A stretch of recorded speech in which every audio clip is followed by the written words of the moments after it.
నాలో నివసించే నా యేసయ్యా మనోహర సంపద నీవేనయ్యా నాలో నివసించే నా యేసయ్యా మనోహర సంపద నీవేనయ్యా నాలో నివసించే నా యేసయ్యా మనోహర సంపద నీవేనయ్యా మారని మమతల మహనీయుడా మారని మమతల మహనీయుడా కీర్తించే గణపతుడయ్యా మనసారా నిన్నే ప్రేమింతుడయ్యా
గణపరతునయ్యా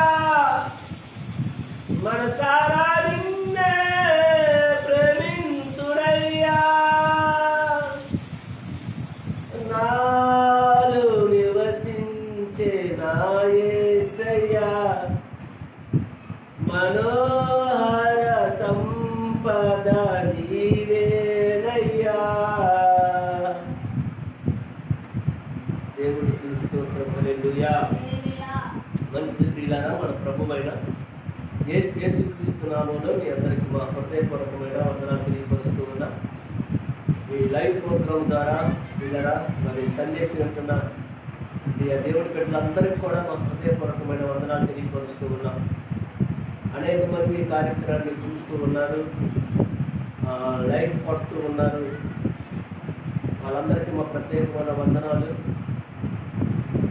ఇలా ఆశీర్వాదకరమైన సందేశాలు దేవుడు అందిస్తూ ఉండగా జాగ్రత్తగా దేవుడి మాటలు వినాలని ప్రభు ప్రేమను బట్టి మరొకసారి మీకు ప్రేమపూర్వకమైన ఆహ్వానాన్ని తెలియపరుస్తూ ఉన్నాం. ఈ శుక్రవారం ఈ ఉదయకాలం సమయంలో ప్రత్యేకించి ఈరోజు దేవుడు మీకు అందించబోతున్న సందేశం అంశం పేరేంటంటే యేసుక్రీస్తు రాకడకు సిద్ధంగా ఉన్నావా? ఏంటి చెప్పండి? యేసుక్రీస్తు రాకడకు సిద్ధముగా ఉన్నావా? లేదంటే రక్షింపబడి ఉన్నావా? లేదంటే రక్షింపబడి ఉన్నావా? ప్రియులారా, చాలా జాగ్రత్తగా దేవుడి మాటలు వినాలని ప్రభువైన యేసుక్రీస్తు నామములో మరొకసారి ప్రేమపూర్వకమైన ఆహ్వానాన్ని మీకు తెలియపరుస్తూ ఉన్నాను. పరిశుద్ధ గ్రంథముల నుంచి హెబ్రీయులకు రాసిన పత్రిక 2వ అధ్యాయము 3వ వచనాన్ని మనం చదువుకుందాం. ప్రియులారా, హెబ్రీ పత్రిక 2వ అధ్యాయము 3వ వచనం. ఇంత గొప్ప రక్షణను మనము నిర్లక్ష్యము చేసిన ఎడల ఎలాగూ తప్పించుకుందుము. చాలు, దేవుడు తన మాటలు మన కొరకు దీవించుడుగాక. ఆమె ప్రభునందు ప్రియులారా, ప్రియ దేవుడి బిడ్డలారా, జాగ్రత్తగా దేవుడి మాటలు వినండి. మనం చదువుకున్న ఈ లేఖనాన్ని గమనించినప్పుడు ఇంత గొప్ప రక్షణను నీవు నిర్లక్ష్యం చేస్తే ఎలాగూ తప్పించుకుందువు అనే మాటని మనం చదువుకున్నాం. ప్రియులారా, చూడండి, ఇది ఏంటి చెప్పండి? ఎంత గొప్ప రక్షణ అంటున్నాడు. ఎంత గొప్ప రక్షణను నువ్వు నిర్లక్ష్యం చేస్తే నువ్వు ఏ విధంగా తప్పించుకుందు అంటుంది వాక్యం. చూడండి ప్రియులారా, రక్షణ అనగానే ఇంచుమించుగా క్రైస్తవులందరికీ తెలుసు. దీని గురించి ప్రత్యేకించి వివరించి చెప్పవలసిన అవసరం మనకి ఏమీ లేదు. రక్షణ అనగానే ఆటోమేటిక్గా మీ అందరికీ తెలిసిన విషయమే ఇది. చూడండి, ఎవరైతే నమ్మి బాప్తిసం పొందుకుంటారో వాళ్ళు రక్షింపబడతారు. ఏంటి రక్షింపబడటం అంటే? అది క్రైస్తవులందరికీ తెలుసు. ప్రియులారా, మనం ఈ లోకంలో జీవించే జీవితము కొంతకాలమే. అది ఎంతకాలం అనేది గ్యారెంటీ లేదు. కానీ దేవుడు ఎంతకాలం లోకంలో ఉంచదలుచుకున్నాడు అంతకాలం మనుషుడు ఈ లోకంలో ఉంటాడు. ఈ లోకాన్ని తర్వాత ఏదో ఒక రోజు ఈ లోకాన్ని ఏం చేయాలంటే విడిచిపెట్టి వెళ్ళిపోవలసినదే. ఏం చేయాలి చెప్పండి? లోకాన్ని విడిచి వెళ్ళిపోవలసినదే. ఇది అందరికి తెలిసిన విషయమే. ఇది మర్మమేమి కాదు, ఇది రహస్యమేమి కాదు. దేవుడికి స్తోత్రం, హల్లెలూయా.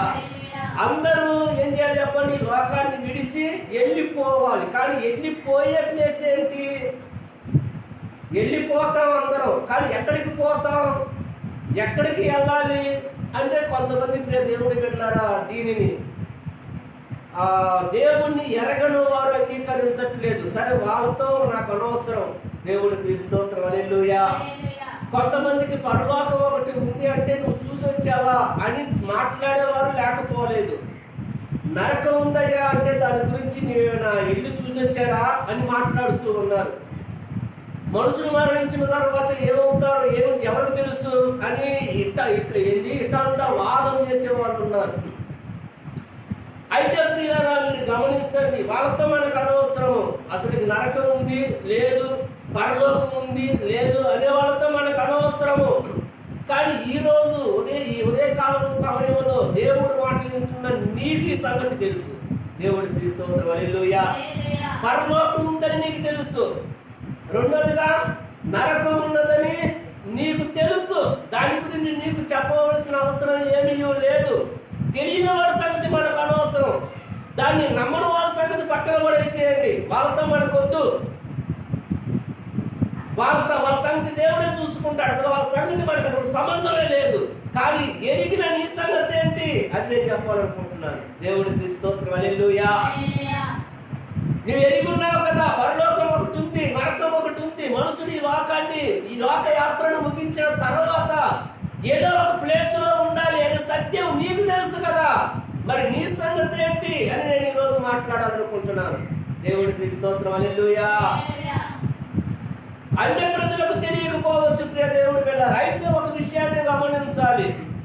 అన్య ప్రజలు కూడా ఎవరైనా ఒక మనుషుడు చనిపోయిన తర్వాత మరణించిన తర్వాత 3వ దినాన లేకపోతే ఇది చిన్న దినమని చేస్తారు. చిన్న కార్యక్రమాలు లేక చిన్న దినము 9వ రోజు లేక 11వ రోజు లేక 5వ రోజు 15 పెద్ద కర్మ అని చేస్తారు. మేము కూడా హిందూ కుటుంబం నుంచి ప్రభువుని అంగీకరించాం కాబట్టి దేవుడు వెళ్ళారు. కొన్ని విషయాలు నాకు తెలుసు. ఆ విధంగా వాళ్ళు ఎంతో 3వ దినం కానివ్వండి, ఆ 9వ రోజు, అంటే 15వ రోజు, 11వ రోజు కానివ్వండి, ఆ పెద్ద కర్మ చేసేటప్పుడు ఆయన ఒక పెద్ద ఫోటో ఏర్పాటు చేసి పూలదండలు వేసి అతనికి ఇష్టమైన భోజన పదార్థాలన్నీ తన ఎదుట పెట్టి దేవుడి వెళ్ళారు. వచ్చిన బంధువులకు, ఇరుగు పొరుగు వారికి, ఆ పెద్ద కర్మకు వచ్చిన వారందరికి ఏం చేస్తారంటే ఆయనకి గుర్తుగా ఏదైనా ప్లేట్లు ఇవ్వటమో, గ్లాసులు ఇవ్వటమో, దేశాలు ఇవ్వటమో, లేదా ఇంకా డబ్బు ఉన్న వాళ్ళు ఏదైనా ఒక వస్తువు ఇవ్వటం చేస్తారు దేవుడి బిడ్డ. దాని వరకు చాలా ఖర్చు పెట్టేవారు ఉంటారు. లేనివాడు తనకున్న స్థితిని బట్టి కొద్దిగా ఖర్చు పెట్టి చేసేవారు ఉంటారు. డబ్బున్న వారు ఇంకా ఘనంగా కొన్ని ప్లేసులో బిందెలు కూడా పంచిపెట్టేవారు ఉన్నారు. ఇత్తడి బిందెలు ఏర్పాటు చేసే వాళ్ళు ఉన్నారు. ఎండి గిన్నెలు ఏర్పాటు చేసే వాళ్ళు ఉన్నారు. ఎందుకని వాళ్ళ నాన్నగారి జ్ఞాపకార్థమని, నా తాతగారి జ్ఞాపకార్థమని, మామగారి జ్ఞాపకార్థమని, లేకపోతే మా పిల్లవాడి జ్ఞాపకార్థమని. దేవుడి పిల్లరా వాళ్ళకున్న ఆ స్థితిని బట్టి, ఆ స్తోమతను బట్టి ఏం చేస్తారంటే ఆ కర్మలు చేసేటప్పుడు వాళ్ళకి ఆ బహుమతులు ఇస్తూ ఉంటారు. ఎందుకు ఆ విధంగా చేస్తూ ఉన్నారంటే వాళ్ళు చెప్పే మాట ఏంటి తెలుసా? వాళ్ళ ఆత్మకు శాంతి చేకూరాలని అంటారు. చెప్పండి, దేనికి? ఏ ఆత్మకి శాంతి చేకూరాలి? ఎవరైతే చనిపోయారో వాళ్ళ ఆత్మకి ఏమిగా చేకూరాలంట? శాంతి కావాలి ఆత్మకు. అందుకని ఈ పని చేస్తారు. అంత డబ్బు ఖర్చు పెట్టి ఎండి గిన్నెలు ఇచ్చినా, తెపాలు ఇచ్చినా, చెవులు ఇచ్చినా, గ్లాసులు ఇచ్చినా ఇంకేం ఇస్తారండి? రకరకాల బహుమతులు ఎవరు ఇవ్వలేని ఒక ప్రత్యేకమైన గిఫ్ట్ వాళ్ళకి జ్ఞాపకార్థంగా ఎందుకు ఇస్తూ ఉన్నారు? డబ్బు ఎక్కువ ఇస్తారా? భోజనం ఎందుకు ఏర్పాటు చేస్తూ ఉన్నారు? డబ్బు ఎక్కువైందా వాళ్ళకి? ఏమైనా ఈ పని ఎందుకు చేస్తూ ఉన్నారంటే చనిపోయిన వాడు ఆత్మకి ఏం కలగాలి? శాంతి కలగాలి. అది నువ్వు నమ్మినా నమ్మకపోయినా అందుకొరగా చేసేది. కొంతమంది ఎవరు చెప్పారు పరలోకం ఉందని, ఎవరు చెప్పారు నరకం ఉందని అని దేవుడి పెట్టారా? ఊరక ఇట్టందు వాదం తప్ప ఏదేదేమి దేవుడికి స్తోత్రం. హల్లెలూయా. సరే, వాళ్ళతో మనకు అనవసరం. అయితే ఈ రోజు నేనేం చెప్పాలనుకుంటానంటే అసలు నీ సంగతి ఏంటి? పరలోకం ఒకటి ఉంది, నరకం ఒకటి ఉంది అని అనుకునే నీ సంగతి ఏంటి? ఇక్కడ మనం వాక్యాన్ని గమనించినట్లయితే ఎంత గొప్ప రక్షణను నీవు నిర్లక్ష్యం చేసిన ఎడలా. దేవుడి వెళ్ళారో చూడండి, ఈ కడవరి దినాల్లో మనం ఉన్నాం, అంత్య దినాల్లో మనం ఉన్నాం. ఈ సమయాలన్నీ మనం చూస్తూ ఉంటే యేసుక్రీస్తు అనే రాకడ దినాల్లో మనం ఉన్నాం. చూడండి, నేను దినాలనే దేవుడి వెళ్ళారా మందిరాల్లో మనం సమాజంగా కూడుకొని ఆరాధన చేసే పరిస్థితులు లేవు. ఈ దేనికి సూచనగా ఉన్నవి? యేసుక్రీస్తు వారు రాకడకు సూచనలు. ఇవన్నీ మిడతల దండు చేసిందంట ప్రపంచం మీదకి. దేనికి సూచన ఇది? యేసుక్రీస్తు వారు రాకడకు సూచనలు. ప్రియ దేవుడి పెట్టారా, దేవుడికి స్తోత్రం. హల్లెలూయా. అందరికి తెలిసిన విషయమే, యేసుక్రీస్తు వారు రాకడ బహు సమీపంగా ఉంది. అవును, ఆయన రాకడ బహు సమీపంగా ఉంది. దేవుడికి స్తోత్రం. హల్లెలూయా. ఆయన రాబోతా ఉన్నాడు. నేడు రేపో నా ప్రియుడేసు మేఘాల మీద తేలించును. నేడు రేపో నా ప్రియుడేసు మేఘాల మీద తేలించును. హల్లెలూయా. యేసుక్రీస్తు రాబోతున్నాడు, అతి త్వరలో రాబోతా ఉన్నాడు. అందులో ఏ మాత్రం సందేహము లేదు. ప్రియ దేవుడి పెట్టారా, అంత్య దినాల్లో అంటే కరువు వచ్చింది అన్నాడు ఆమోసు గ్రంథంలో. ఏం కరువు అది? వాక్యం లేక వచ్చే కరువు, ఆహారం లేక వచ్చే కరువు కాక వాక్యం దొరక్క వచ్చే కరువు అన్నాడు. దేవుడి పిల్లారన్నట్టు దినాన ఎవరో కొంతమంది ఈ సెల్ ఫోన్ల ద్వారా వాక్యాన్ని వింటూ ఉన్నారు, కానీ వాక్యం వినవారు వేల మంది, లక్షల మందిలో ఉన్నారు. కొంతమందికి వాళ్ళు ఏం పని లేక ఇంట్లో వరకు కూర్చొని ఉంటున్నారు. దేవుడికి స్తోత్రం. హల్లెలూయా. వాక్యం ఏమైపోయింది చెప్పండి? కరువు అయిపోయింది. వాక్యం దొరకట్లేదు. వినేవాడు కొద్దిగా తెలివిగా టీవీ పెట్టుకొని ఉంటూ ఉన్నా వినని వారు ఎంతో మంది ఉన్నారు. కాబట్టి ఈ పరిస్థితులన్నింటినీ గమనిస్తున్నప్పుడు మనకి ఏమర్థం అవ్వాలి? రాకడ బహు సమీపముగా ఉందని నీకు తెలియాలి అసలు. దేవుడికి స్తోత్రం. హల్లెలూయా. అయితే దేవుడి పిల్లారా, ఈ రోజు మీతో నేను చెప్పాలనుకుంటున్న మాట ఏంటో తెలుసా? ఇంత గొప్ప రక్షణను నీవు నిర్లక్ష్యం. రక్షణ అనగా ఏం చేయాలి? నీవు నమ్మి బాప్తిసము పొందినవాడు రక్షింపబడును. అంటే ఎవరైతే యేసుక్రీస్తు వారిని నమ్మి నువ్వు చేయవలసిన మొట్టమొదటి పని ఏంటో తెలుసా? బాప్తిసం తీసుకోవాలి. దేవుడి పిల్లలు, మరి బాప్తిసం తీసుకోకుండా ఉన్నవారు ఏమవుతారు చెప్పండి? ఇడిచిపెట్టబడతారు. దేవుడికి స్తోత్రం, హల్లెలూయా. ఎవరైతే బాప్తిసం తీసుకోకుండా ఉంటారో దేవుడి పిల్లారా, వారు ఈ లోకంలో విడిచిపెట్టబడతారు. బాప్తిసం తీసుకోకుండా ఎవరైతే మరణిస్తారో వాళ్ళు ఎక్కడ ఉంటారో తెలుసా? నిత్య నరకాగ్నిలో ఉంటారు. ఇది నువ్వు నమ్ముతావా నమ్మవా? దేవుడి గురించి తెలియని వారికి మనకు అనవసరం వాళ్ళ సంగతి. దేవుడి గురించి నీకు తెలుసు కదా, నరకం ఒకటుందని నీకు తెలుసు కదా, పరలోకం ఒకటుందని నీకు తెలుసు కదా. మరి నీవు రక్షింపబడి ఉన్నావా? నేటి దినాన నేను బాప్తిసం తీసుకుంటానని చెప్పినా కూడా బాప్తిసాలు ఇచ్చే పరిస్థితులు లేవు. ఈ కరోనా వైరస్ ఒకవేళ తీవ్రత పెరిగితే దేవుడి పిల్లలు ఎవరు గృహాల్లో వాళ్ళు ఉండవలసినదే. ఏదైనా మనకి ఇంటి అవసరతల కొరకు కావలసిన సరుకులు తెచ్చుకోవాలంటే ఆన్లైన్ లో బుక్ చేసుకోమంటారు. దేవుడికి స్తోత్రం, హల్లెలూయా. అలాంటి పరిస్థితులు దేవుడి పిల్లల ఇళ్లలో మనం అలాగా ఉండగా యేసు ప్రభువు మధ్యాకాశానికి వచ్చి ఏం చేస్తాడు తెలుసా? సంఘాన్ని తీసుకొని వెళ్ళిపోతాడు ఆయన. దేవుడికి స్తోత్రం, హల్లెలూయా. దాన్ని ఏమన్నారు తెలుసా? రహస్య రాకడ అన్నారు. సంఘం ఎత్తబడే సంగతి ఎవరికి తెలియదు. ప్రియ దేవుడి బిడ్డలారా, అందరం గృహాల్లో ఉంటాం. మనము సంఘం ఏమైంది తెలుసా? ఎత్తబడిపోయింది. దేవుడికి స్తోత్రం, హల్లెలూయా. ఇప్పుడు వరకు చాలా మందికి తెలియదు ఎలాగా రహస్య రాకడ. మనం ఎత్తబడిన తర్వాత ఎవరో ఒకరికి తెలిసింది కదా అని చెప్పేసి ఇప్పుడు వరకు మనం అనుకున్నాం. ఈ కరోనా వైరస్ ఎప్పుడైతే వచ్చిందో ఇప్పుడు అసలు విషయం అర్థం అవుతా ఉంది. ఏమని? మనుషులు ఇళ్లలోనే ఉంటాడు, తలుపులు వేసుకొని ఉంటారు, బయటకు వచ్చే పరిస్థితి లేదు. కొంతకాలం దేవుడి పిల్లల లాక్డౌన్ ప్రకటిస్తే ఇళ్లలో ఉండి కరువుతో దేవుడి పిల్లలు బాధపడటం దేవుడికి ఇష్టం లేదు. కాబట్టి ఆయన పరలోకంలో మన కొరకు ఏం చేస్తున్నాడు తెలుసా? మధ్యాకాశంలో గొప్ప ఇందు చేస్తూ ఉన్నాడంట. దేవుడికి స్తోత్రం, హల్లెలూయా. ఇక్కడేం ఆహారం దొరకక అప్పుడే దేవుడి పిల్లల శ్రమలు, ఇబ్బందులు, కష్టాలు అనుభవిస్తూ ఉంటారు ఎవరైతే దేవుడిని అంగీకరించకుండా ఇడవబడిన వారు. కానీ దేవుడి పిల్లలు ఏం చేస్తారు తెలుసా? శ్రమంలో దేవుడు తన పిల్లల్ని ఇక్కడ ఉంచడు. ఎవరైతే రక్షింపబడి ఉంటారో, ఎవరైతే బాప్తిసం తీసుకొని ఉంటారో వాళ్ళ దేవుడు ఏం చేస్తారు తెలుసా? మధ్యాకాశానికి తీసుకొని వెళ్ళిపోతాడు. దేవుడికి స్తోత్రం, హల్లెలూయా. పరలోక రాజ్యాన్ని గురించి ప్రభువారు ఒక ఉపమానాన్ని చెప్పాడు. మత్తయి సువార్త 22వ అధ్యాయం 1వ వచనం కానించి మనం చదివినప్పుడు దేవుడి పిల్లల పరలోక రాజ్యం ఏ విధంగా ఉండిద్ది, ఎలాగా ఆ ఉండిద్దో అనే దాని గురించి ఇక్కడ ఒక ఉపమానాన్ని చెప్పాడు. చదవండి. మత్తయి సువార్త 22వ అధ్యాయం 1వ వచనము. యేసు వారికి ఉత్తరం ఇచ్చుచు తిరిగి ఉపమాన రీతిగా ఇట్లా నేను పరలోక రాజ్యము తన కుమారునికి పెళ్లి విందు చేసిన ఒక రాజును పోలి ఉన్నది. ఆ పెళ్లి విందుకు పిలువబడిన వారిని రప్పించుటకు అతడు తన దాసులను పంపినప్పుడు వారు రానంత కాపోయిరి. దేవుడికి స్తోత్రం, హల్లెలూయా. పరలోక రాజ్యం ఎలా ఉండిద్దంట? ఒక రాజు అంట తన కుమారుడికి పెళ్లి ఇందు ఏర్పాటు చేసిన విధముగా ఉండింది. ఆ ఇందుకంట రండి అని చెప్పేసి అనేక మందిని పిలవగా వాళ్ళంతా మేము రానలేకపోయారు అంటున్నాడు. దేవుడికి స్తోత్రం, హల్లెలూయా. ప్రియ దేవుడి పిల్లరా, లోకంలో ఇప్పుడు వరకు దేవుడు సువార్త ప్రకటిస్తూ ఉన్నాం. యేసుక్రీస్తు వారు రాబోతూ ఉన్నాడు మధ్యాకాశానికి. మధ్యాకాశంలో గొప్ప యుద్ధం చేయబోతా ఉన్నాడు. ఎవరైతే ఆయన అంగీకరించి రక్షింపబడి ఉంటారో వాళ్ళందరినీ ఆ మధ్యాకాశానికి, ఆ బ్రహ్మాండమైన ఇందులో పాల్పొందులు పొందడానికి దేవుడు మనల్ని తీసుకొని పోబోతున్నాడు. ఓ రండహో అని కేకేస్తే చాలా మంది అనేది తెలుసా?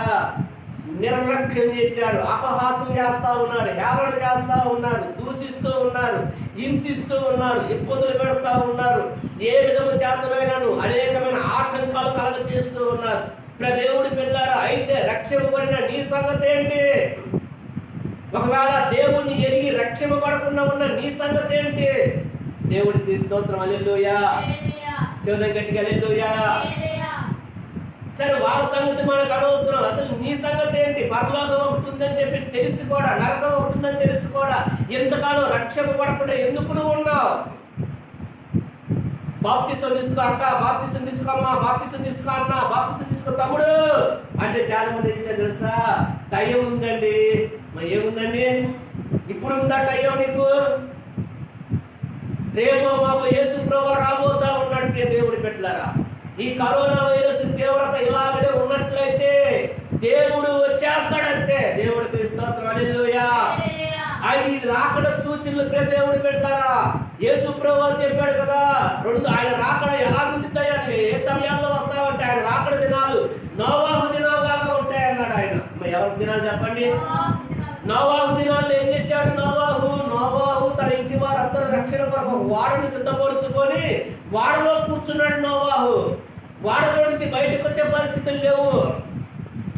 దేవుడు వెళ్ళారా? నేటి దినాన ఇంట్లో నుంచి బయటకు వచ్చే పరిస్థితులు లేవు. ఇల్లు కదలొద్దు అంటున్నారు. దేవుడికి స్తోత్రం, హల్లెలూయా. ఈ నోవాహు దినాలు లాంటివి కాదా? నోవాహు అంటే దేవుడు వెళ్ళారా తన ఇంటిని వారిని రక్షించుకున్నాడంట. మరి నేటి దినాన నీ ఇంటిలో ఎంతమంది రక్షింపబడి ఉన్నారు? సహోదరి, నువ్వు రక్షింపబడి ఉన్నావు. నీ భర్త రక్షింపబడ్డాడా? నీ బిడ్డలను రక్షించుకున్నావా? ఎవరి బిడ్డలు ఉన్నారు కదా, నీ బిడ్డకు బాగా లేకపోతే దేవుడు బిడ్డలు ఎంత విలవెల్లాడిపోతావు నువ్వు. చిన్న జ్వరం వస్తే బాధపడతాం, వాళ్ళకి నేను చిన్న గాయం తగిలితే తట్టుకోలేము మనం. అలాంటిది రేపు పొద్దున నరకంలో ఉంటే వాళ్ళ సంగతి ఏంటి? ఆ నరకం ఉందన్న సత్యం నీకు తెలుసు కదా, మరి ఎందుకు నీ బిడ్డల్ని రక్షించకుండా ఉన్నావు? నీవు నీ భర్తకి రక్షణ లేకుండా ఎందుకుంది? ఒకవేళ సహోదరుడు రక్షింపబడి నీ భార్యకి రక్షణ లేకుండా ఉందేమో, కనీసం నీ ఇంటిలో నువ్వు రక్షించుకున్నావా? దేవుడి రేపు పొద్దున నిన్ను అడిగే ఒకే ఒక ప్రశ్న తెలుసా? కనీసం నీ ఇంటిలో నీవు రక్షించుకున్నావా? దేవుడికి స్తోత్రం, హల్లెలూయా. దేవుడి పిల్లలు, దేవుడిని అనుకున్న పిల్లలు చాలా మంది తెలియదు. ఒక కుటుంబంలో ఒక వ్యక్తి రక్షింపబడి ఉంటాడు, తగిన వాళ్ళకి రక్షణ ఉండదు. ఆ వ్యక్తిని ఎందుకు దేవుడు రక్షించుకున్నా తెలుసా? ఆ వ్యక్తి ద్వారా కుటుంబాన్ని దేవుడు రక్షించుకోవాలని నిన్ను రక్షించాడు. నీవేమో నిర్లక్ష్యం, నీ భర్తను రక్షించుకోకుండా, నీ బంధువులను రక్షించుకోకుండా, కనీసం నీ బిడ్డలకి ఏమిటి చెప్పండి రక్షణ లేకుండా నిర్లక్ష్యం చేశావు నువ్వు. ఇదిగో అక్కడంట హిందూ ఏర్పాటు చేసింది రమ్మంటే వాళ్ళు ఏం చేస్తున్నారో తెలుసా? నేను రమ్మంటున్నారంట, నిర్లక్ష్యం చేస్తూ ఉన్నారంట. దేవుడికి స్తోత్రం, హల్లెలూయా. ఆ 4వ వచనాన్ని మనం చదివినప్పుడు, కాగా అతడు ఇదిగో నా ఇందు సిద్ధపరిచి ఉన్నాడు, ఎద్దులను కొవ్విన పశువులను ఉదింపబడినవి అంతయు సిద్ధముగా ఉన్నది, పెళ్లిందుకు రండని పిలువబడిన వారితో చెప్పుడని వేరే దాసులను పంపిన గాని వారు లక్ష్యము చేయక. మరి ఏం చేయాలి చెప్పండి? లక్ష్యం చేయకుండా, లక్ష్య పెట్టకుండా, బిడ్డలకు రక్షణ ఇవ్వకుండా, యజమానుడికి రక్షణ ఇవ్వకుండా, నీ తల్లిదండ్రులు రక్షించుకోకుండా దేవుడు బిడ్డలు ఈ రోజునే చెబుతావని వాళ్ళకి, అమ్మ యేసు ప్రభువు రాకడ రాబోతా ఉంది, శ్రమంలో దేవుడి పిల్లలు దేవుడు ఉంచడు, ఈ సమయంలో నువ్వు రక్షింపబడండి. మా సంఘస్థులతో నేను చెప్పాడు, సమయం లేదయ్యా తల్లి, సమయం లేదు, మీరు రక్షింపబడండి అంటే వాళ్ళు ఏమన్నారు తెలుసా? పాస్టర్ గారండి మీరు ఎప్పుడంటే అప్పుడు మేము రక్షింపబడతాం, త్వరగా మాకు రక్షణ ఇవ్వండి. దేవుడికి స్తోత్రం, హల్లెలూయా. అవును, సమయం లేదు. ఒకవేళ ఈ రోజు యేసు ప్రభువు వస్తే నీ సంగతి ఏంటి? నువ్వు విడిచిపెట్టబడిన తర్వాత రక్షించబడే అవకాశం ఎక్కడ లేదు. ఎవరైతే విడిచిపెడతారో దేవుడి పిల్లరా వాళ్ళు ఏమి ఎదుర్కోబోతున్నారు తెలుసా? భయంకరమైన శ్రమలు ఎదుర్కోబోతా ఉన్నారు. ఆ శ్రమలే కాకుండా తర్వాత వాళ్ళు మరణించిన తర్వాత ఎక్కడికి వెళ్ళిపోతున్న వాళ్ళ ఆత్మ? నిత్య నాశనానికి, నరకానికి వెళ్ళిపోతా ఉంది. మరి నీ పిల్లలను ఆ స్థితిలో ఉంచుకోవడం నీకు ఇష్టమా? నీ భర్తను ఆ స్థితిలో ఉంచుకోవడం నీకు ఇష్టమా? నీ తల్లిదండ్రులు ఆ నరకంలో ఉండటం నీకు ఇష్టమా? ఎంతకాలం ఎందుకు నువ్వు ఆలస్యం చేశావు? ఒకవేళ ఎంతకాలం ఆలస్యం చేసినా ఈ క్షణంలో ఇప్పుడే నీ యజమానికి చెప్పు, నీ పిల్లలకు చెప్పు, నీ ఉన్న స్థలంలో ఏ ప్లేస్ లో ఉన్నావో, ఎలా అవకాశం ఉంటే ఆ విధంగా నువ్వు రక్షింపబడి ఆయన రాజ్యం కొరకు సిద్ధంగా ఉండు. దేవుడికి స్తోత్రం, హల్లెలూయా. రక్షణ దినాన్ని ఒకటి ప్రకటించి దేవుడి పిల్లలు మిమ్మల్ని అందరూ తీసుకెళ్లి బాప్తిసాలు ఇచ్చే పరిస్థితులు కాదు, లేవు అసలుకి. అలాంటి పరిస్థితులు వస్తే గ్యారెంటీ కూడా లేదు. అయ్యా ఎలాగ బాప్తిసం ఇస్తామని అడిగారు నన్ను. ఇదిగో రమ్ము, నీళ్ళ రమ్ము ఉంది కదా, నీళ్ళ రమ్ములో నీళ్లు పోయిన అందులో ముంచి బాప్తిసము ఇస్తాం. దేవుడికి స్తోత్రం, హల్లెలూయా. సమయం లేదు. ఈ సమయాలు ఏమంటారు తెలుసా? కొంత సడలింపులు అన్నారు. ఏంటంటే ఆ సడలింపులు మన కోసమే. దేవుడికి స్తోత్రం, హల్లెలూయా. చెప్పడి గట్టిగా హల్లెలూయా. ఆ కొంతమందికి తెలియట్లేదు ప్రియ దేవుని బిడ్డలారా. 106 కేసులో ఏమో తెలియదు. కరోనా కేసులు మన భారతదేశంలో 106 కేసులు అనుకుంటారు. ఆ సమయాల్లో ప్రియ దేవుని బిడ్డలారా లాక్డౌన్ ప్రకటించారు. ఎన్ని కేసులు ఉన్నప్పుడు భారతదేశంలో? 106 కేసులు ఉన్నప్పుడు ఇంచుమించుగా నాకు అంత ఐడియా లేదు. లాక్డౌన్ ప్రకటించారు. మార్చి 25వ తేదీన 22వ తేదీనేమో భారత్ బంద్ అని చెప్పేసి ప్రకటన చేసి దాన్ని అందరు బంద్ చేశారు. తర్వాత 25వ తేదీ నుండి లాక్డౌన్ అని చెప్పేసి ప్రకటన చేసి లాక్డౌన్ విధించారు. దేవుడి పిల్లలు ఇప్పుడు భారతదేశంలో ఇంచుమించుగా 2 లక్షల కంటే కేసులు ఎక్కువైపోయింటాయి. ఈ రోజు ఉదయకాలం సమయంలో నేను పేపర్లో చూసినప్పుడు 2,16,000 పైగా కేసులు ఉన్నాయన్నారు. దేవుడికి స్తోత్రం, హల్లెలూయా. మరి ఇప్పుడు ఏం చేస్తా ఉన్నారు చెప్పండి? సడలింపులు అంటున్నారు. ఎందుకోసం వచ్చింది తెలుసా సడలింపులు? మన రక్షణ కొరకే. దేవుడికి స్తోత్రం, హల్లెలూయా. దేవుడి పిల్లలు నువ్వు రక్షింపబడు. ఇది ఒక మంచి అవకాశం. ఒకవేళ ఈ వైరస్ ఇంకా తీవ్రం అయితేమో దేవుడు ముందుగానే చూపించాడు, చెప్పాడు నాకు ఈ వైరస్ తీవ్రమైంది. సైంటిస్టులు, శాస్త్రవేత్తలు ఇదిగో మందు వచ్చేసింది, ఇదిగో మందు వచ్చేసింది అంటున్నారు. ఏ మాత్రం ఇప్పుడు అలా వచ్చేదే పరిస్థితులు లేవు. ఎందుకంటే వైరస్ ఎక్కువ అవుతుంది. దాన్ని ఎదుర్కోవడానికి మీరు సిద్ధంగా ఉండమని మంత్రులు వాళ్ళే చెబుతున్నారు. ఎవరు? అధికారులు చెబుతున్నారు. మనం రెడీగా ఉండాలి. దేవుడికి స్తోత్రం, హల్లెలూయా. చూడండి గట్టిగా హల్లెలూయా. రోజు రోజుకి ఏమైపోతుంది చెప్పండి? కేసుల సంఖ్య పెరిగిపోతా ఉంది. అయినా కూడా ఎంత వైరస్ తీవ్రత పెరుగుతున్నా కూడా దేవుడు మహాకృపను తెలుసా సడలింపులు ఇచ్చారు. దేని కొరకు తెలుసా? ఇది నీకు ఒక చివరి అవకాశం. దేవుడికి స్తోత్రం, హల్లెలూయా. ఇదే నీకు లాస్ట్ అవకాశం. ఇప్పుడైనా నీ కుటుంబాన్ని రక్షించుకుంటే నువ్వు ధన్యుడవు. నీ భర్తకి నువ్వు రక్షణ దయచేస్తే నువ్వు ధన్యుడవు. నీ బిడ్డలను రక్షించుకునే నువ్వు ధన్యుడవు. ఒకవేళ రక్షించుకోకపోయినట్లయితే ఇదిగో యేసు ప్రభువు వచ్చేస్తా ఉన్నాడు. ఎవరైతే రక్షింపబడి ఉంటారో వాళ్ళు ఏం చేస్తారు తెలుసా? పరలోకానికి తీసుకుని రక్షణ లేని వాళ్ళు దేవుడి పెట్టారా? వాళ్ళకంట కరువు వచ్చింది. ఏమొచ్చింది చెప్పండి? అవును, నేటి దినాన ఇలాంటి పరిస్థితులు మనం ఎదుర్కొంటే ధాన్యం దొరకదు, ఆహార వస్తువులు దొరకవు. దేవుడి పెట్టారా? పంటలు పండించే పరిస్థితులు ఉండవు. ఒకవేళ పండించిన పంటను తెచ్చుకునే పరిస్థితులు ఉండవు. ఒక పక్కన మిడతలు దండ వస్తా ఉందంట. ఏమి పంటలంతా ఏం చేస్తుంది చెప్పండి? ఒక్క నిమిషంలో తినేస్తున్నాయంట పంటని. అలాగ వాడటము ఒక నిమిషం తర్వాత లేచి చూస్తే ఒక్క ఆకు కూడా ఉండట్లేదంట. దేవుడికి స్తోత్రం, హల్లెలూయా. కరువు వచ్చేసి ప్రియులారా తల్లి తండ్రులంట పసిబిడ్డలను వండుకొని తింటారంట. అలాంటి సమయాల్లో దేవుడి పిల్లలు ఇక్కడ ఉండకుండా దేవుడు ఏం చేయబోతున్నాడు తెలుసా? ఆయన తీసుకొని వెళ్ళిపోబోతున్నాడు. యేసు క్రీస్తు వారు అతి త్వరలో ఈ లోకానికి రాబోతున్నాడు తన బిడ్డలు తీసుకొని వెళ్ళడానికి. దేవుడికి స్తోత్రం, హల్లెలూయా. మరి నీవు నీ కుటుంబాన్ని రక్షించుకున్నావా? వాక్యం చెబుతా ఉంది కదా, ఎంత గొప్ప రక్షణ నీవు నిర్లక్ష్యం చేస్తే ఎలాగూ తప్పించుకుందువు. దేవుడికి స్తోత్రం, హల్లెలూయా. అంటే వాళ్ళు ఏం చేస్తున్నారు చెప్పండి? నిర్లక్ష్యం చేస్తారు, లక్ష్యం చేయట్లేదంట. తర్వాత ఏం జరిగింది చదవండి. ఒకడు తన పొలములకును మరి ఒకడు తన వర్తకుడములకును తక్కిన వారంట అతను దాసులను పట్టుకొని అవమానపరిచి చంపిరి. కాబట్టి రాజు కోపపడి తన దండను పంపి ఆ నరహంతములను సంహరించి వారి పట్టణంలో తగలబెట్టించారు. అప్పుడు అతడు పెళ్లి ఇందు సిద్ధముగా ఉన్నది గాని పిలవబడిన వారు పాత్రులు కారు కనుక రాజమార్గములకు పోయి నేను కనబడిన వారందరినీ పెళ్లి ఇందుకు పిలవడని తన దాసులతో చెప్పాను. దేవుడికి స్తోత్రం, హల్లెలూయా. ఎవరితో చెప్పాడంట? రాని వారందరినీ ఏమో తగలబెట్టేసేసాడంట. పట్టణాలన్నింటినీ ఏం చేశాడు చెప్పండి? నోవాహు దినాల, లోతు దినాలు అన్నాడు కదా దేవుడు. దేవుడి పిల్లలు ఒక పక్కన నేటి దినాన భయంకరమైన శ్రమలు, తెగుళ్ళు, తుఫాను. దేవుడి పిల్లలు ఒక పక్కన కొన్ని ప్రాంతాలు తగలబడిపోతా ఉండే. ఇవన్నీ రాగడికి సూచనలు. దేవుడికి స్తోత్రం, హల్లెలూయా. చూడండి ప్రియ దేవుడికి వెళ్ళారా, కొన్ని పట్టణాలు తగలపెట్టేసాడంట. కొంతమంది ఇప్పుడు ఏం చెబుతా ఉన్నాడు చెప్పండి, మీరు అందరూ వెళ్ళి నా హిందుశాలకు వచ్చినట్లుగా అందరినీ పిలవాలి, వాళ్ళందరినీ పిలవండి, మీకు కనబడి వాళ్ళందరినీ పిలవండి. కొంతమంది రక్షింపబడమంటే కొంతమంది ఏమన్నారు తెలుసా, అయ్యా మా అబ్బాయి కొద్దిగా మారాలయ్యా, మా ఎవరు ఏమవ్వాలంట, మా ఆయన ఇంకా మారలేదయ్యా. ఏంటి చెప్పండి, మరి ఎప్పుడు మారుతాడు? నీ ఆయన ఎప్పుడు మారుతాడు? నీ పిల్లలు ఎప్పుడు మారుతారా? దేవుడికి స్తోత్రం, హల్లెలూయా. కొంతమంది చెప్పే సాకులు ఏంటి తెలుసా, మా ఆయన మారలేదు, మా పిల్లలు మారలేదు. దేవుడికి స్తోత్రం, హల్లెలూయా.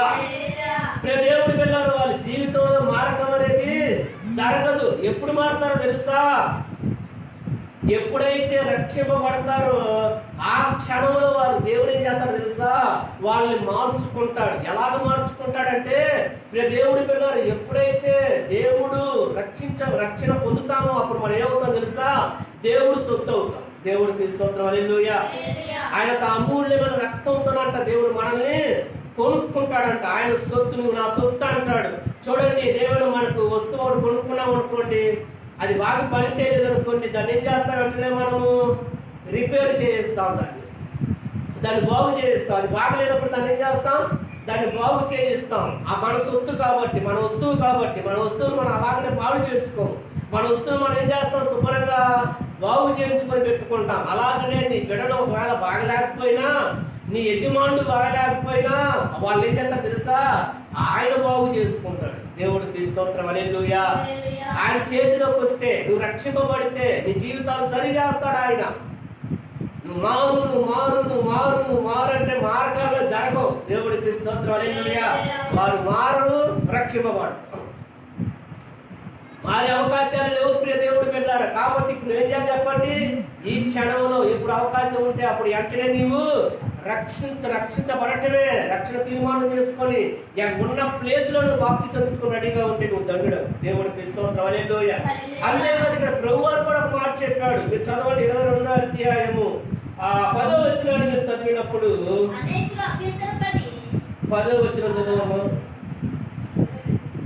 22:10 ఆ దాసులు రాజమార్గమునకు పోయి ఎవరంట, చెడ్డవారినేమి మంచి వారినేమి తనకు కనపడిన వారందరినీ పోగు చేసి గనుక ఇందుకు వచ్చిన వారితో ఆ పెళ్లిశాల నిండెను. ఎవరెవరు ఉన్నారంట అక్కడ, చెడ్డవారు. మరి నువ్వేమంటున్నావు, నువ్వేం నేర్చుకున్నావు, ఏమవ్వాలంట, మంచిగా అయినాక బాప్తిసం ఇద్దామండి, మంచిగా అయినాక రక్షింపబడదామండి. ఇక్కడ దేవుడి పిల్లలు, ఇక్కడ ఎవరు పిలుస్తున్నాడు ఆయన, మంచివారిని చెడ్డవారు. దేవుడికి స్తోత్రం, హల్లెలూయా. వాళ్ళందరితోనంట ఏమైంది చెప్పండి, పెళ్లి ఇందుశాల నిండిపోయిందంట. అవును, ఇది నిండే సమయం.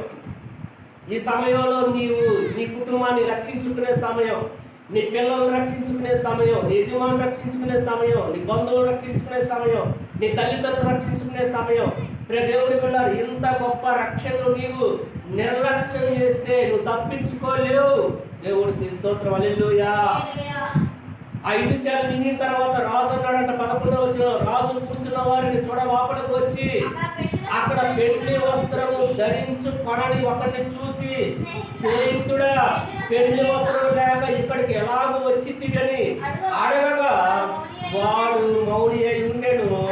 అంతటా రాజు వీని కాళ్ళు చేతులు కట్టి ఎలపట్టి చీకటిలోనికి త్రోసివేయుడి, అక్కడ ఏడుపును పళ్ళు కొరుకుటయు ఉండునని పరిచారకులతో చెప్పాను. ఏమి లేదంట అతనికి, పెళ్లి వస్త్రము. ఆ పెళ్లి వస్త్రం ఎప్పుడు దేవుడు పెట్టారా, రక్షణ వస్త్రము, బాప్తిసం అనే వస్త్రము. ఆ వస్త్రం లేకుండా వెళ్ళాడంట. అప్పుడు ఏమంటాడు చెప్పండి, కాళ్ళు చేతులు కట్టేసి చీకటి బిలాములో ఇతన్ని త్రోసివేయండి. అక్కడ ఏముంటుందంట, ఏడుపు పనులు కోరుకుంటా ఉంటది అక్కడ. దేవుడికి స్తోత్రం, హల్లెలూయా. మరి అలాంటి స్థితిలో నీ కుటుంబాన్ని ఉంచుకుంటావా? లేదంటే ఈ క్షణంలో దేవుని బిడ్డలారా నీకు ఎక్కడ అవకాశం ఉంటే, ఎవరిని సేవకులు అందుబాటులో ఉంటే వాళ్ళ దగ్గర ఏం చేయాలి తెలిసి వెంటనే బాప్తీసం తీసుకో. నీ ఇంట్లో ఒక తొట్టు ఉంటే అందులో బాప్తీసం తీసుకో. నీ ఇంట్లో ఒక రమ్ము ఉంటే అందులో బాప్తీసం తీసుకో. నీటిలో మునుగు అంతే. దేవుడికి స్తోత్రం, హల్లెలూయా. సమయం లేదు. దేవుడికి స్తోత్రం, హల్లెలూయా. యేసు ప్రభువు రాబోతా ఉన్నాడు. ఆయన రాకడికి మనం సిద్ధంగా ఉండాలి. దేవుని బిడ్డలారా, ఆయన రాకడలో ఎత్తపడాలంటే నువ్వు బాప్తీసం తీసుకొని రెడీగా ఉండాలి. దేవుడికి స్తోత్రం, హల్లెలూయా. బాప్తీసం తీసుకోకపోయినట్లయితే ఏమవుతుంది చెప్పండి? సంఘము విడిచిపెట్టబడింది. ఎవరు? బాప్తీసం తీసుకోకుండా ఉన్నవారు. ఇంకొక విషయాన్ని చెప్పి నేను ప్రార్థన చేస్తాను. దేవుడి పిల్లరా, ఈ పరిస్థితులను మనం చూస్తా ఉన్నాం కదా. ఈ కరోనా వైరస్ వచ్చేసింది. ఎవరైనా ఇతర రాష్ట్రాల నుంచి మన రాష్ట్రాలకు రావాలన్నా, మన రాష్ట్రాలు ఇతర రాష్ట్రాలకు వెళ్ళాలన్నా, ఇతర దేశాలు మన దేశానికి రావాలన్నా, బస్సు ఎక్కాలన్నా, ట్రైన్ ఎక్కాలన్నా నువ్వు మీద ఏం పెడుతున్నారు చెప్పండి? థర్మల్ స్కానర్ పెడతా ఉన్నారు కదా. ఎందుకని? స్కానింగ్ తీస్తా ఉన్నారు. ఎందుకని? మనుషుడికి కరోనా లక్షణాలు ఏమైనా ఉన్నాయేమో అని. దేవుడి వెళ్ళారా, ఈ వైరస్ ఇంకా తీవ్రం తగ్గితే రేపు పొద్దున ఏం జరుగుతుందో తెలుసా? ప్రకటన గ్రంథం, ఒక మాట చదవండి.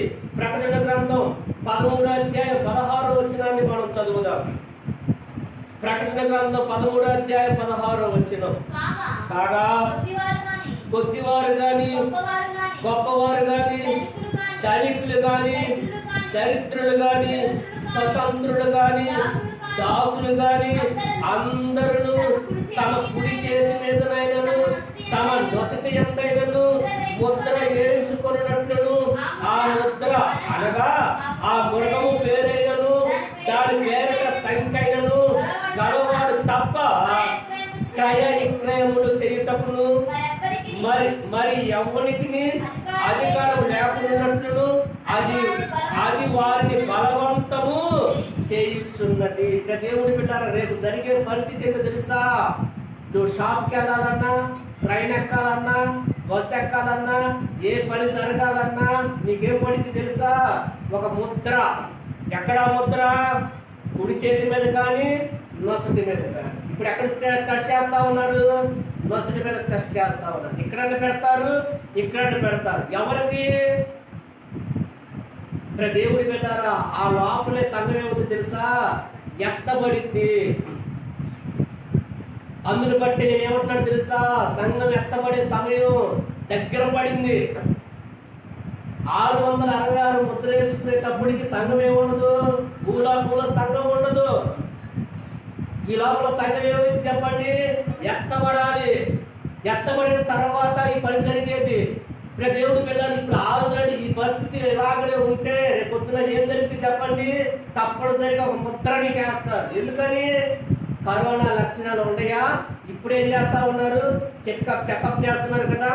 రేపు పొద్దున ఇంకా క్లియర్ గా చెకప్ అవటం కొరకు రావచ్చేమో. దేవుడికి స్తోత్రం, హల్లెలూయా. అదే 666 ముద్రేమో. దేవుడికి స్తోత్రం, హల్లెలూయా. అది రాకముందే నువ్వేమవుతుంది? సంఘం ఏమవుతుంది చెప్పండి? 666 ముద్ర సంఘం ఎత్తబడిన తర్వాత పడేది. కాబట్టి ఇప్పుడు ఈ లోపల ఏమవ్వాలి చెప్పండి?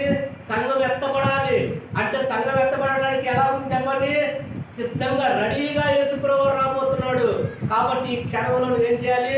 నీ కుటుంబాన్ని, నీ బిడ్డలను, నీ తల్లిదండ్రులను, నీ బంధువులను, నీకు తెలిసిన వారందరినీ యేసు ప్రభువు దగ్గరికి వచ్చి ఎంతకాలం నువ్వు నిర్లక్ష్యం చేశావో ఇప్పుడైనా ఈ క్షణంలోనైనా నువ్వేం చేయాలి తెలుసా? రక్షింపబడాలి. దేవుడికి స్తోత్రం, హల్లెలూయా.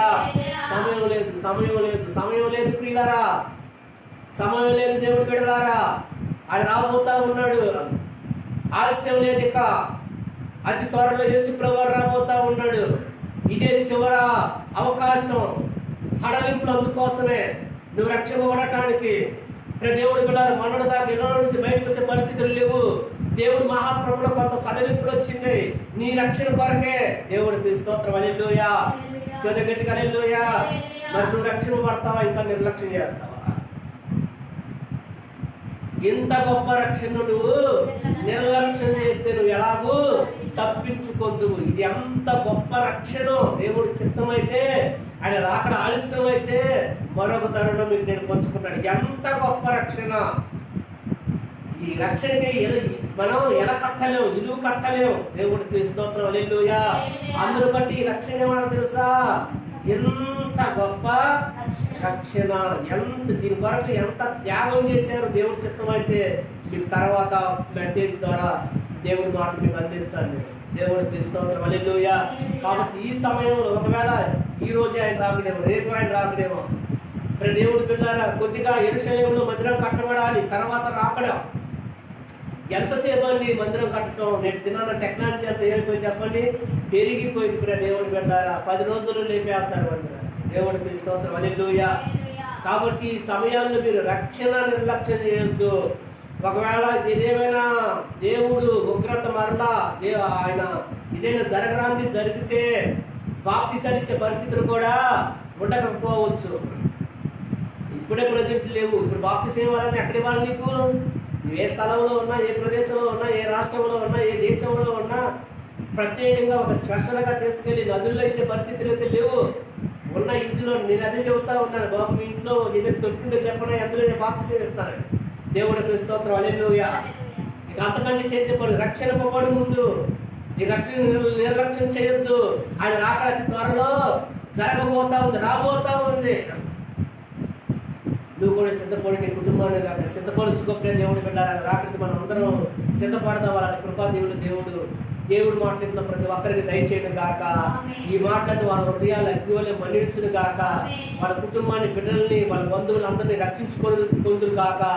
అందరు కళ్ళు మూసుకొని ప్రార్థన చేసుకున్నాం. మహాపరిశుద్ధుడైన తండ్రి, గొప్ప దేవుడు, ఆశ్చర్యకరుడ, నీ కరుణామానికి వందనాలు చెల్లిస్తున్నాం. నీ మహాకనికరను బట్టి, నీ ప్రేమను బట్టి నాయన, ఇదిగో నా తండ్రి, శుక్రవారం ఉదయకాల సమయంలో ఇంత గొప్ప రక్షణను నిర్లక్ష్యం చేస్తే నువ్వు ఎలాగ తప్పించుకుంటావు? అవును తండ్రి, అయ్యా గత కాలాల్లో నిర్లక్ష్యం చేశారేమో, మరి ఇప్పుడైతే నిర్లక్ష్యం చేసే పరిస్థితులు అయితే లేవు.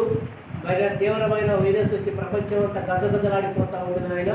మరి ఇప్పుడైతే కొంత సడలింపులు ఇచ్చినా ఈ వైరస్ తీవ్రత పెరిగితే తర్వాత ఇళ్ల నుంచి బయటకు వచ్చే పరిస్థితులు కూడా ఉండకపోవచ్చు. అయ్యా ఇప్పుడు ఈ సడలింపులు కేవలం ఇది రక్షింపబడటానికేమో తండ్రి, ఇది బిడ్డలకు గ్రహించినట్లుగా, బిడ్డలందరూ రక్షింపబడినట్లుగా నీ సహాయాలు దయచేయమని మేము ప్రార్థిస్తూ ఉన్నాం. చెప్పబడిన ప్రతి మాటలు వాళ్ళ హృదయాలు అగ్నివలె మండించి కుటుంబాలని, యజమాని, బంధువుల్ని, తల్లిదండ్రులను, వాళ్ళకి సంబంధించిన వారందరినీ, ఎంతమంది అయితే నేను అంగీకరించి పరలోకం ఉంది, నరకం ఉందని ఎవరైతే ఎరిగి ఉన్నారో వాళ్ళందరూ రక్షింపబడినట్లుగా సహాయం దయచేయండి. రక్షింపబడిన వారందరూ నీ రాజ్యం కొరకు సిద్ధపడినట్లుగా వాళ్ళు కూడా మీరు సిద్ధపరిచి మీ నామానికి మహిమ తెచ్చుకోమని యేసుక్రీస్తు నామములో స్తుతించి ప్రార్థించి అడిగిన వారిని పొందుకొని ఉన్నాము తండ్రి. ఆమేన్.